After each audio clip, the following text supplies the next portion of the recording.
कही के दिल्ला तोड़ दिस रे।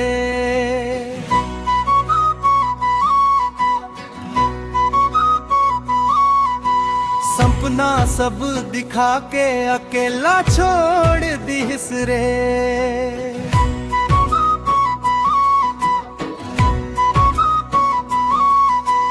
सच्चा मया समझ के जान ले दी हम तोर, धोखा दे के हंसत हंसत चल दिस कौन ठोर मुखड़ा। धोखेबाज रे, धोखेबाज रे, मोर माया ला लुटे वाला धोखेबाज रे। दिल के सौदा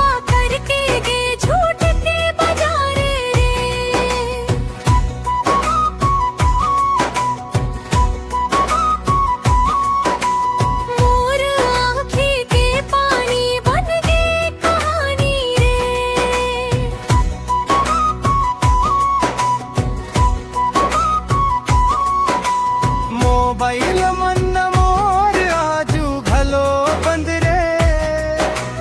कसम कसत रहिस ते सब झूठ के फंद रे। गाँव गली जान थे अब तोर सच्चाईला, माया के नाव डुबो के भाग गेस पर छाईला मुखड़ा। धोखेबाज रे,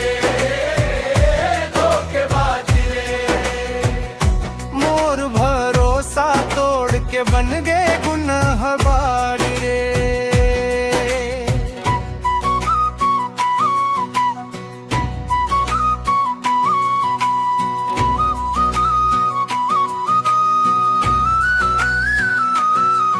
अब मयाल डर लगते झूठ नहीं सहाबे दिल, जो सच्चा रहिस मोर खातिर भगवान बन जाबे कल।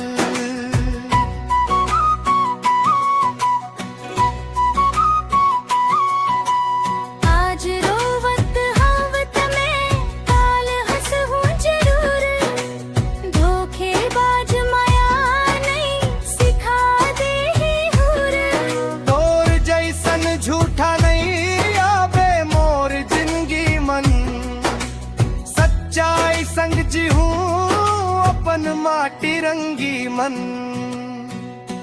अंतिम मुखड़ा धोखेबाज रे, धोखेबाज रे, मोर माया ला ठगले वाला